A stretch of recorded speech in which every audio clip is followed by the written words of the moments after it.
I believe that from the bottom of our hearts, in our Eucharistic celebration today, our dear graduates, together with their parents and families, the faculty, the administration, the Father Beer, all of us wants to express to God our joy and thanksgiving for the success that you attained in your life today.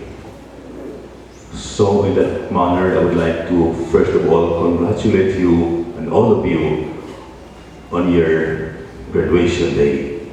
Congratulations kaninyong tanan.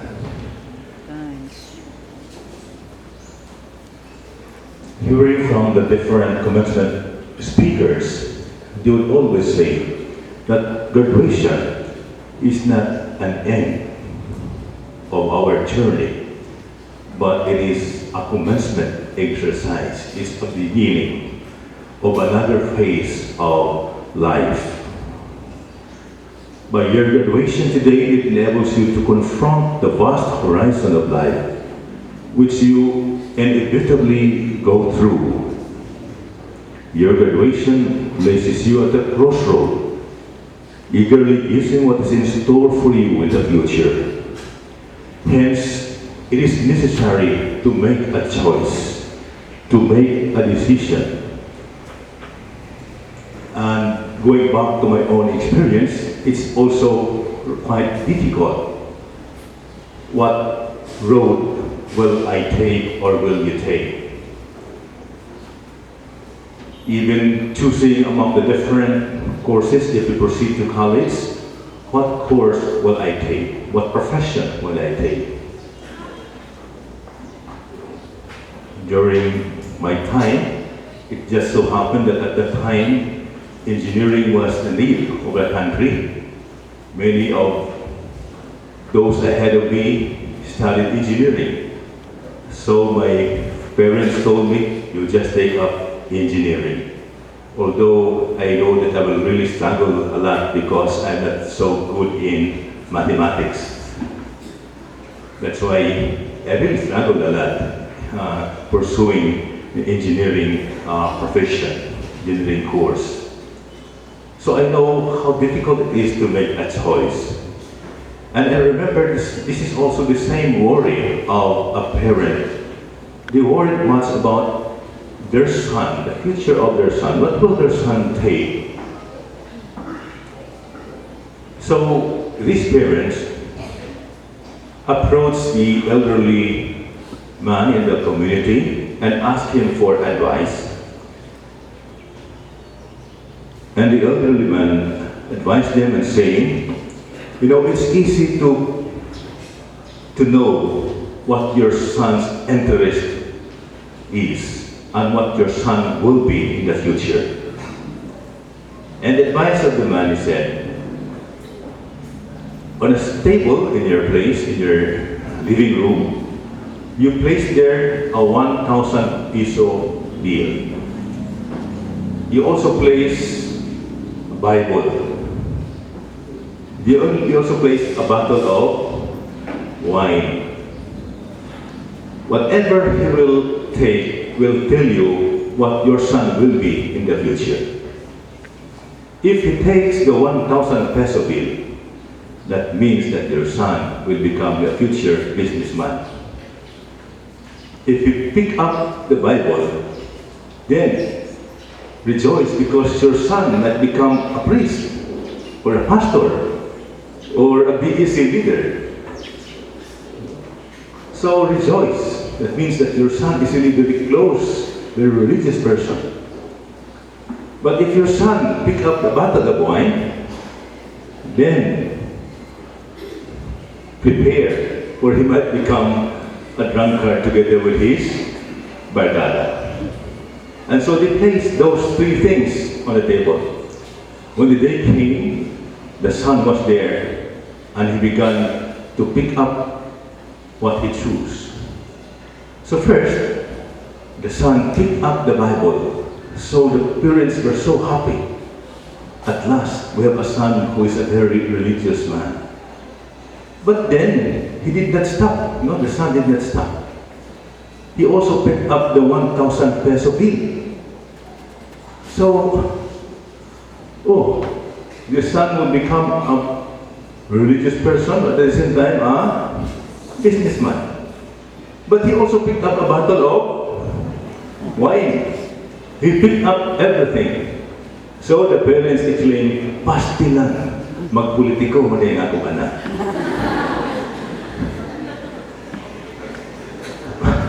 My dear friends, I'm not saying that politicians are bad.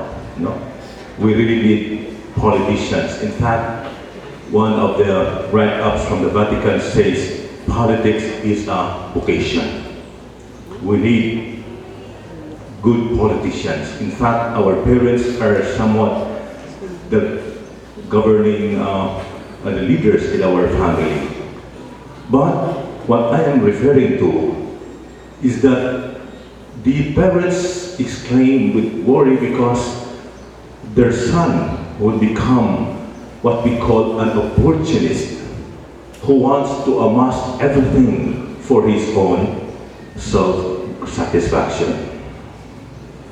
Muna lang ingon siya, pastilan. Sakay mas panahon akong anak.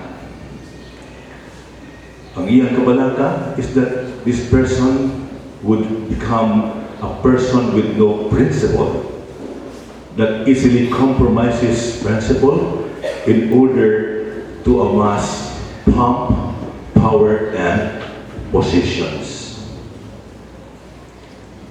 So, with that story, I hope that we will learn and we shall make a difference in our choices. In the gospel that we read this morning, the younger son made a choice. He asked in advance his inheritance from the father. In a way, in doing so, he is cursing his father.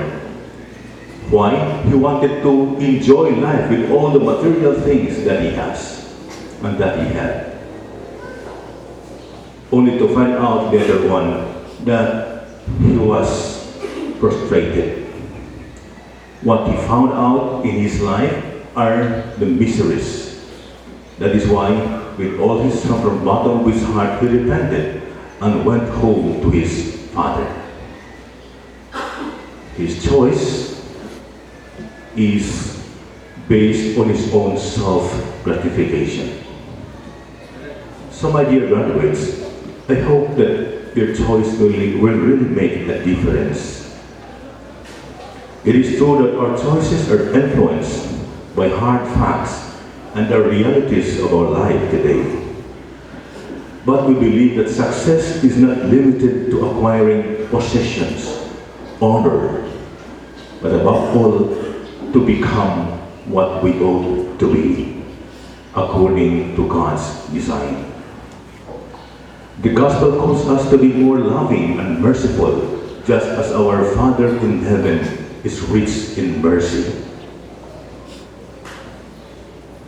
It does not mean that we'll just stay idle, doing nothing. But what I mean is that as you move on to another phase of life, acquiring skills, acquiring more knowledge, you also become more loving, more sensitive to the needs of others, and more concerned for the good of the community. More merciful, more compassionate, just as our Father is compassionate. Let's try to look at it. We become now a high-tech generation with our computers, internet, cell phones. But have we become more loving? Have we become more sensitive to others? Look at the events that happen in our community. I think this is our challenge. The little prince said, what is essential is invisible to the eye. Hence, our challenge in the decisions that we make is really to live by faith and not just by sight. We have so many challenges ahead of you in your life. But don't worry, don't be afraid, because from our gospel, God is telling us that we have a God whose love is immeasurable. We have a God who welcomes us by the time we sin. We have a God who restores us to become His sons and daughters after we sin and repented on our sinfulness. In the gospel, the love of God, the love of the Father transformed the Son from his being a sinful man to become a son. The transformation of sin to become a son. So may sin. What's the center, the letter between yes and in? I. And then from sin to become a son. The center letter is O. No. Others.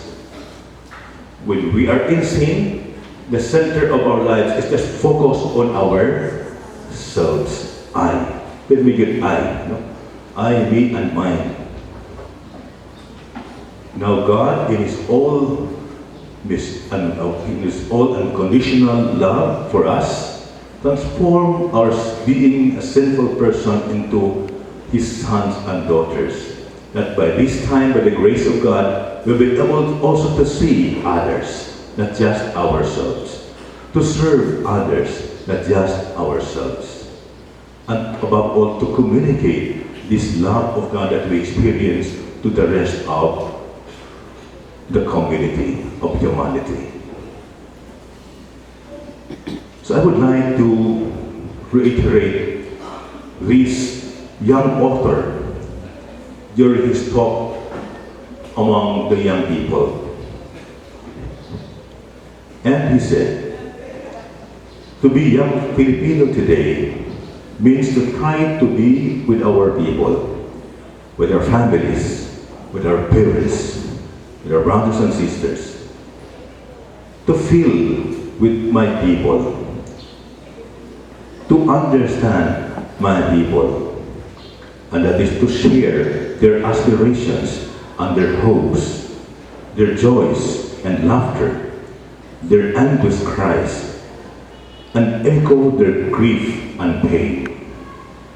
To be young today means to use my pen, my tongue, my knowledge, my whole being, to be able to contribute to the well-being of all. My dear friends, let this be your ideals, your guiding star, as you embark onto the next phase of your life. Remember, God is always with you. We just have to stand firm in faith. Hence, as you move on, try to blend the several factors like hard work, strong determination and will, and above all, rely on the power of prayer. To stand firm in faith means to rely on the power of prayer. Do not forget to pray always. As St. Paul have said, pray unceasingly, rejoice always, and thank God always. With these words, let us offer this Eucharistic celebration full of joy and thanksgiving from the bottom of our hearts. And let's also continue to ask for God's guidance, that as you move on to your next phase of life, God will always continue to guide you and enlighten you, and that you will be able to fulfill also His plans for you. As I've said, the essential thing is that we become what God wants us to be.